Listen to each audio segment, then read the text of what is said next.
Hello, everybody. Welcome to another episode of the Morale Booster with John Ughulu. Today, I have another guest all the way from the United Kingdom. I told you we were going to go global, and we have just started. I have a guest all the way from the United Kingdom. Her name is NLB. Ene, thank you for joining me on the program. Thank you so much, John. Good afternoon. I think it's afternoon where you are. It's good. It's night where I am. So good afternoon, good evening to good morning. I don't know when people will be watching this. Right. Thank you so much. Typically, what I do is I always allow my guests fully introduce themselves. Like I have already told people who she is, so you will do the proper introduction. But before I get to that point, I want to take this opportunity to remind those people who are currently listening to this program via podcast and those who are currently watching via YouTube to remember to share this message. Share on your network, on your Facebook, Instagram, to everybody you know, because you might just be saving that one life, that one person who has been waiting for a lifetime to hear this message. And I know you guys will share it. I want you to promise me that. Great. All right, Ene, back to you. So my listeners and viewers will be eager to know who you are and what you do. So it's all yours. Tell us who you are and what you do. Hi, John. Thank you so much, first of all, for the honor and the privilege of being here with you today. I'm really, really honored and excited, and I'm looking forward to spending the next few minutes with you. So my name is Ene Obi, as you said. I am based in the UK. I live in London, and I am a speaker and a coach. I have a business which is called Ziano, and what I do is my area, my passion is to support women in midlife who want to ignite the soul in their belly, ignite the passion in their heart, and create a new life. I help them to overcome mental blocks. I help them to overcome fear and to have the courage and the confidence to believe in themselves, to bet on themselves, and to create a life that they want to live. That's me. That's what I do. That's awesome. That's great. I picked up quite a few interesting things that you do with women in their midlife. And it's a great opportunity to have someone like you, come out here and educate people. Let them know that it gets to a point in their lives where they need coaching. So you say you help women ignite their passion. You help them get unstuck. You help them identify and eliminate limiting beliefs in their lives. That's a great thing. And I know there's someone out there listening to us who really needs that service of yours.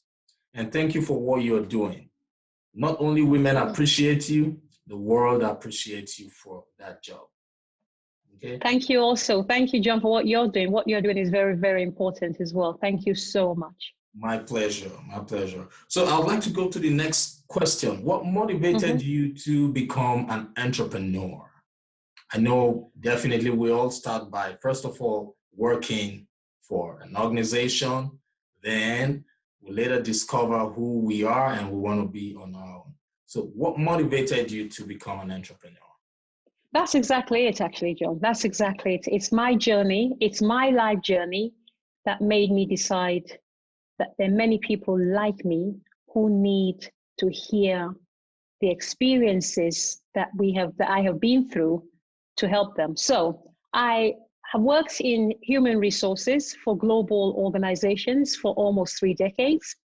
I've worked for some of the most recognizable brands in the world. I've worked for Visa, for AstraZeneca, Shell, Goldman Sachs, HSBC, Willis Towers Watson, and I think a couple more that we don't need to go through my entire CV today. Right. But I have worked I've worked in really great roles with really great teams in really great organizations. Right. But I'll share with you, John, in all of those years, I felt that there was something missing in my life. Absolutely. I felt selfish at one point for even wanting more because I had so much already. I felt I should be grateful, and I felt it was a privilege for me to be living the life that I was living. And all those things are true. All those things are true. But something happened in 2020. The pandemic happened in 2020. And when that happened, it forced us to pause and to restock and to group. And with people dying all around us, John, it gave me the perfect opportunity to think, is this, if this was the last day of your life, Yeah. would you be happy to die with what's in your heart? And the answer that came back to me propelled me to change my life, propelled me to step out and have courage, propelled me to bet on me, propelled me to believe in me. And I know, because I've spoken to so many women of my age, women even younger than me, women older than me, who feel they've been wives and they've been mothers, and those are all great jobs. I'm not knocking them. But at some point in your life, you owe it to yourself to answer the call in your heart. Yep. That's what I did. That's true. And that's why that's my passion. It's my life. It's my story. I love that. You know, it always gets to that point where you really need to answer that calling. Otherwise, you're going to remain miserable for too long. And like you said, the pandemic caused a complete paradigm shift. We have not, you know, a lot of people have not experienced such a thing in their lives. Mm. People lost jobs, lost different things, you know, and what you're doing now is what we need to help people get out of that mental state. Right now, a lot of people are going crazy, like the depression rate has increased. Yes. You know, so the world needs more people like yourself right now. So if you're listening to this program, I want you to have it at the back of your mind that coaches are very, very important at this stage. You need to reach out to people who can work with you and help you get out of that mental block, get out of that crisis that you're going through in your life. And Ene happens to be one of those great coaches you can always reach out to. Am I right, Ene? Absolutely, absolutely. So that's a really good point, actually, John, because I have a website. People can find me on my website, which is ziano.co.uk. I'll spell that for you. In the UK, we say Z, but I believe in the US, you guys say Z. So it's ZIANO, ZIANO.co.uk. You can also find me on Facebook with my name, Ene Obi, and on Instagram, Ziano_speaks, or indeed Ene Obi. So people can reach out to me. There's so many different ways people can find me, and I am available. In fact, you've actually nicely led to something I want to mention, which is that I'm currently writing a book. Great. And I'm developing a course and a program. So if people reach out to me, I can share a lot more about that. I'd be happy to have them on my journey, and I'd be happy to be part of their journey. That's great. That's awesome. Yeah, I know you have a background in human resources. And, you know, HR people, they say, are the people who make people cry or make people smile. So, so during the course of your career, 3 decades, you've definitely put some smiles or more smiles on people's faces, and you've also done the other one. I know that ignited your passion for the job you're doing now. So how related is HR, your career, your previous career, to what you're doing now? So I think of all the functions, divisions, departments in organizations, I think the one probably most closely aligned to the coaching space is human resources. Right. Because that's what we do. We help people work better. We help people do better. And we reward people when they do better. We support managers, we support senior leaders, we support employees. So that's actually what HR does. It's a people-related area, and that's what we do. We coach, whether formally or informally, in our roles throughout the day. So I feel that my skills, I feel that my experience, I feel that my passion is so transferable to my new role. And there's a lot of innate gifts and talents, synergies that help me. So I think it's a natural progression. And actually, John, I know so many people who have led global organizations from an HR perspective, who've just naturally progressed into being executive coaches or life coaches or business coaches. I think it's a natural progression. Right. That's true. And transferring your experience from that area, from that career, gives you an advantage, because you already know the rudiments. You already know what it takes to be a good coach. You already know you need to listen more, you need to be diplomatic, and you need to put people's feelings into consideration. So I love that about what you do. So now, what challenges did you experience, did you go through while transitioning from the corporate world to entrepreneurship? I think the first thing is what I teach people to get over, which is the mental barrier, mental blocks. Because when you have a successful career, it can be challenging for you to explain to yourself even why you want to give that up to do something completely different, especially when you get to a certain age in life. So on the other hand, on the flip side, that's exactly why you have to do it, because you've built up so much experience and you want to share and to give back. The second thing is structure. So especially when you work for a global organization, there tends to be a lot of structure in place. That's what HR does. HR helps to build structures and frameworks around processes. That's what a good HR department does. When you're starting out as an entrepreneur, the first thing you realize is that there's no such thing, right? You're everything. You're everything. Sales, your marketing, your admin, your finance, your C.E.O, your cleaner, your everything. There are no boundaries. There's no division of labor. So I think from the corporate world into the entrepreneurial world is structure. Right. But that in itself, that's not a bad thing, because it helps you to develop skills in an area that you may not have had the opportunity to. But equally, it helps you to bring the structure and the processes that you're familiar with to design your new life.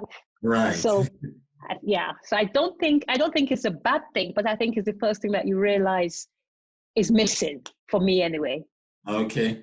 So for my listeners out there, it's definitely not easy to transition from the corporate world or your 9-to-5 to entrepreneurial journey, because you go through certain challenges. As a business owner, you work 24/7. I keep hearing a lot of people saying they want to quit their jobs because they want to have control of their time. Trust me, when you leave that already organized industry, it's difficult for you to put in the work to get that structure. Like Ene just mentioned, having the structure is going to take a while, and you need to put in the work. But just like what Les Brown said, you don't have to be great to get started, but you have to get started for you to be great. So you shouldn't let those fears hold you back from achieving your dreams. A lot of people feel it's better for them to just quit on their jobs and go straight into entrepreneurship.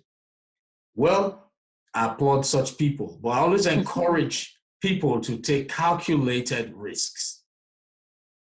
Take calculated risks, because if you do not do that, you would end up quitting both the business that you set up and you will go back to where you're coming from. Am I right, Ene? Absolutely. You couldn't have said that better. I think you need to plan. You need to plan your exit strategy from one world to another. You need to thoroughly investigate where you're going to, so that you minimize the risks, the challenges, the obstacles, any barriers. Ensure that you upskill yourself so that you can start strong. Right. But having said all that, it's not easy to transition. It is tough. There are challenges, and there are many people who will not necessarily agree with you, including yourself some of the time. However, I do think that when you are walking and working to your purpose, the fulfillment and the joy and the satisfaction and the peace is indescribable. Yes. You're very correct about that. You're very, very correct. And for those of you listening to this program, remember what she just said. You need to plan. You should have an exit strategy. Plan, investigate. Don't just jump. Because if you jump out without those things, you're going to jump back in. If you're allowed back in. Right. Yeah, exactly. Yeah, that's true. So this takes me to the next question. Mm-hmm. Now, the pandemic has caused a complete paradigm shift. Mm-hmm. People have lost loved ones. People have lost their jobs. Companies are folding up right now. What's your advice for people who have been affected by this pandemic? So I think the first thing, John, is for people to be strong, to have faith, and to look within. I think, as Les Brown says, things don't happen. I think it's Joel Austin actually who said it. Things don't happen to you, things happen for you. I think in any situation, especially challenging situations, you need to look for the opportunity. You need to look for the nugget, for the lifeline that's being thrown at you, because within any adversity, there is an opportunity. In fact, it's often said that in your greatest adversity lies your greatest opportunity. So I think this is not the time for people to feel sorry for themselves, for people to feel like they're victims, for people to feel like they've been done to. It's a perfect opportunity for people to think, this has happened.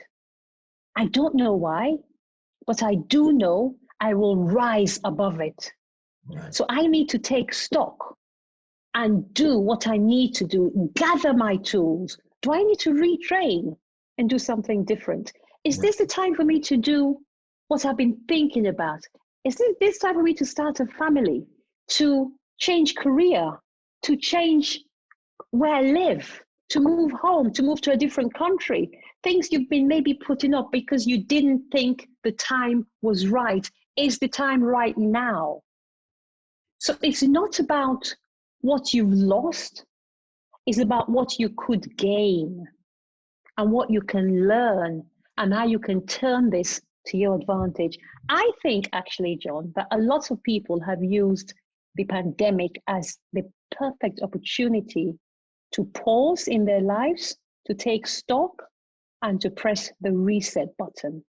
Exactly. You're right about that.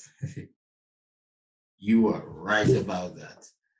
You know, I love the quote you gave from Albert Einstein, which says, in the middle of every difficulty lies an opportunity. That's one of my favorite quotes. And for my listeners out there, like what Ernest said, we know it hurts. You know, we know things are not normal anymore, but you should only see an opportunity in what's going on, because really there is an opportunity there. You need to search deeply. And if you are stuck, if you cannot find that opportunity that is there waiting for you, that is when you should decide to get the services of a coach. And Anna here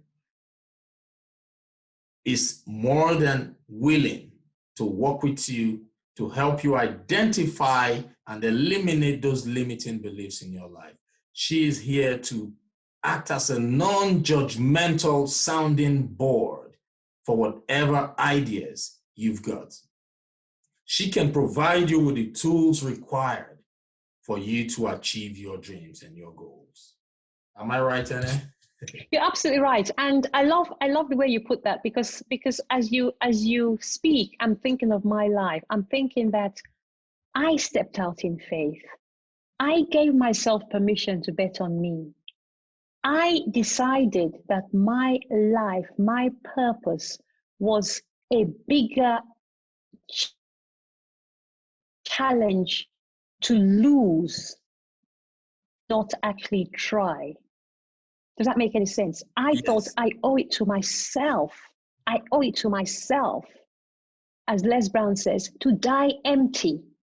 I am going to die empty, rather than with all these dreams and passions and ideas wasting away inside of me, John.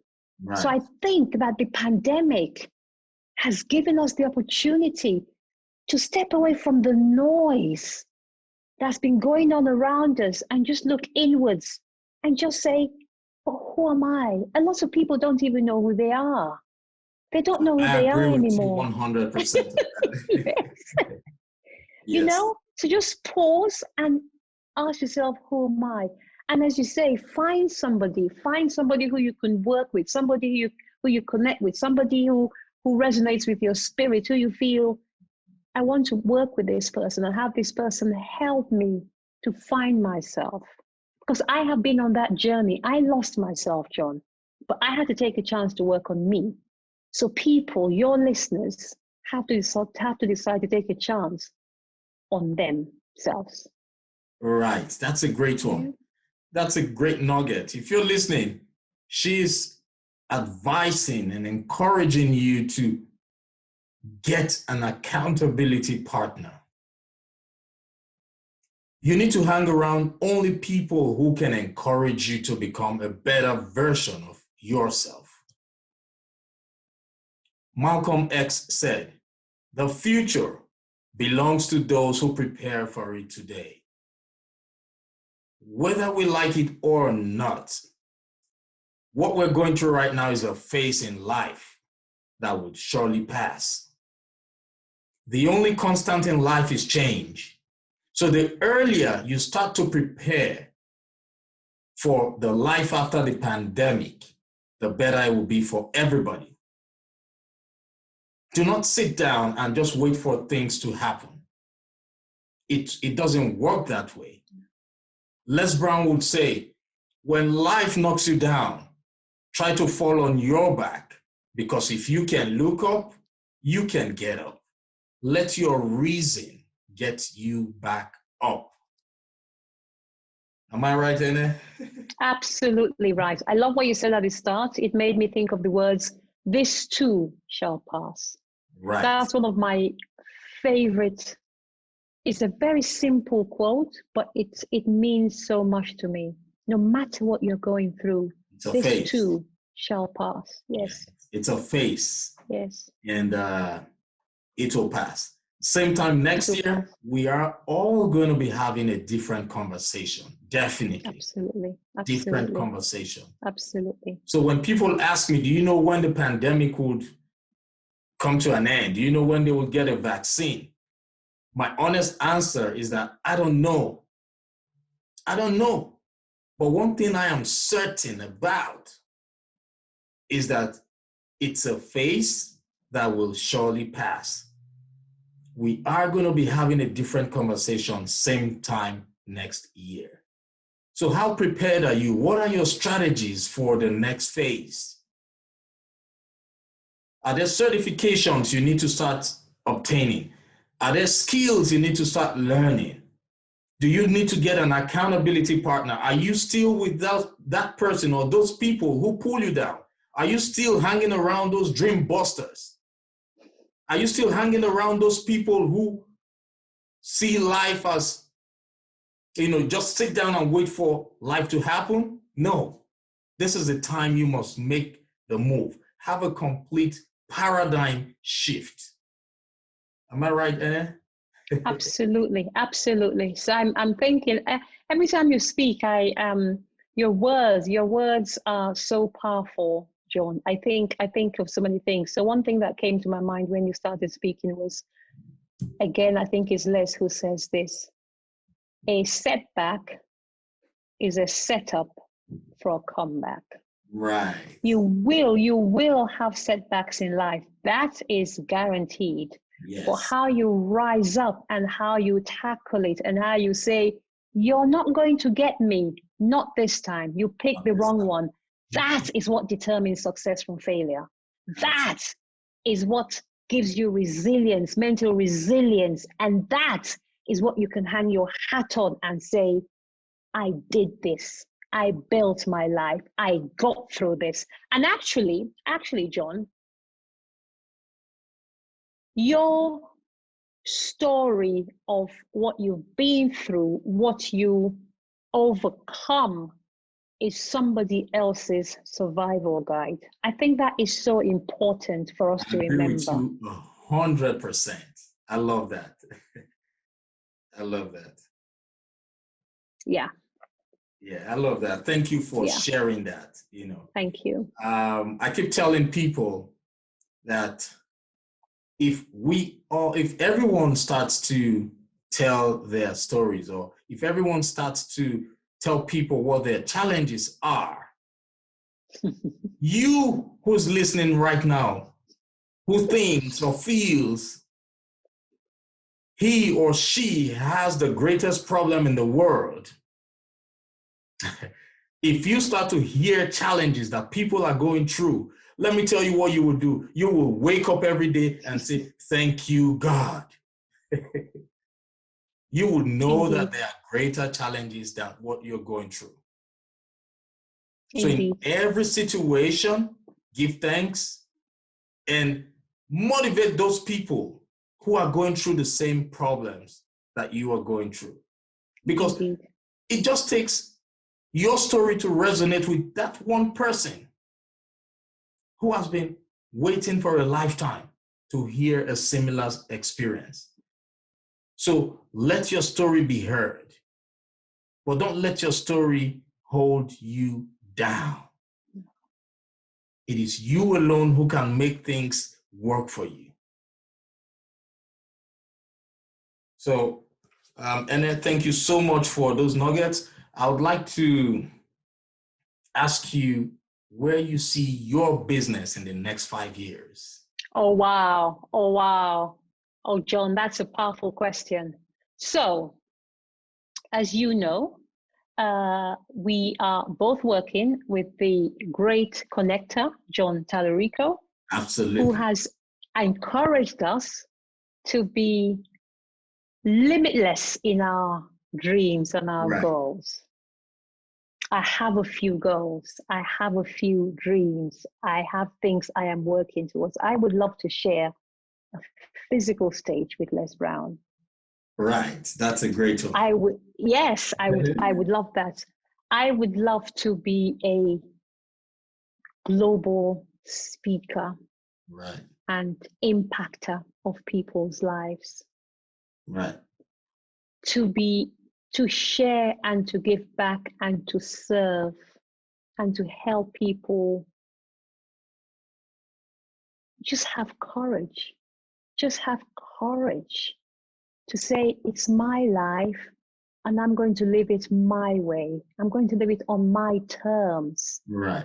I don't, I'm based in the UK, but I don't see my kindred spirits only in the UK. The world is a global stage. Right. So I would love to be able to impact people literally around the world. And also share a stage with you, John. Oh, that would be a dream come true for me too, because oh wow, that would be so cool. That would be so cool. Yeah. yes, it's the journey of a lifetime. Mm-hmm. Jim Rohn said, indecision is the thief of opportunity. Absolutely. So you and I have made that decision to start impacting lives. So, but what about you who is listening to me right now on podcast? What about you who's watching us right now there at YouTube? What decision have you arrived at? What are your thoughts? What are your goals? What are your aspirations? I know everybody wants to make money, but not until you know why you want to make money. The money would make no sense. So what's your purpose in life? What are those things that you have a passion for? What's your why? So I want you all to think about what your why is. If you've not known what your why is prior to watching this program, I want you to sit down, grab a pen and a piece of paper, and I want you to write down your why. It's a very simple question, a very easy question. But identifying your why is one of the greatest homework, is one of the greatest assignments on earth. So think about what your why is and stay focused on your dreams.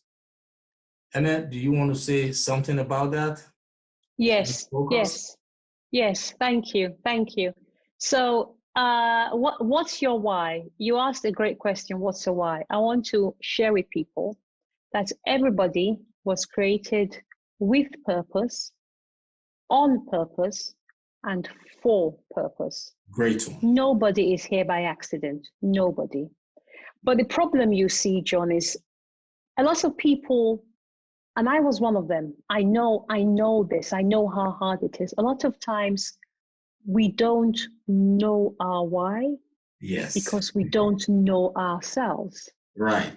If you don't know who you are, you can't know why you're here. Right. So people need to ask themselves, who am I? And then, why am I here? And you mentioned something really valuable. You talked about money. A lot of people say they want to make money. But when you ask them, why? Do you want to make money? Why? It's not the actual physical cash. Right. It's the life they want to live. So it's not money necessarily. Yeah. It's because they want to go on dream vacations. They want to live in a beautiful home. They want to be able to work when they want. So it's not about the physical cash. It's the lifestyle. Yes. So it's about, so remove the middleman, which is the cash, and go straight to, this is what I want to achieve, and this is why I want to achieve it. Lots of people don't even know that. They think it's about the money. And I will share one thing. I know so many people who are wealthy, the way the world describes wealth, yeah, but they're empty here. They're empty in their soul, John. They're empty in their spirit. They're unhappy. Right. So Right. it's not about the money. It's about purpose. It's about Purpose. what's your why, what you said. Why are you here? Yes. And what can you do to serve? What can you do to serve? Another thing, a lot of people worry about what they don't have. They don't see what they do have and how they can use what they do have to help. Yeah. But it's about what they don't have. Does that make sense? So I think a lot of times we need to just stop the noise, as I said, stop the noise that goes on around us and just sit still for a second and just look inwards and to say, I'm thankful for what I have. Yep. I am thankful for where I am today. And then use that as a springboard for the next step. Right. I think that's so important, John. It is. It is. It is. It is. The earlier we come to realize that it's better to choose a purpose to serve than to live a life without a purpose. The earlier we know that, the better it will be. The faster your dreams will come true. So choose a purpose to serve. If you're listening to this program, you need a strategy. You need to know your why. It is very important. So Ene, thank you so much for taking time out of your busy schedule. I know it's late over there right now. What time is it? It should be about... It's 8:45, 8:45 in the evening. Yes. Oh, thank you so much. Thank you so much for I've enjoyed speaking with you, John. I've enjoyed speaking. I should be saying thank you. Thank you for hosting me. I've really enjoyed speaking with you. Thank you so much. So to my listeners, I want to remind you to please share this message to all your networks. Share on Facebook, Instagram, YouTube, whatever platform you feel you can share it on. Please do that, because you might just be saving the life of that one person who has been waiting for his or her whole life just to hear this message. So thank you all for listening, and until I bring Ene back some other time, have a great rest of your day.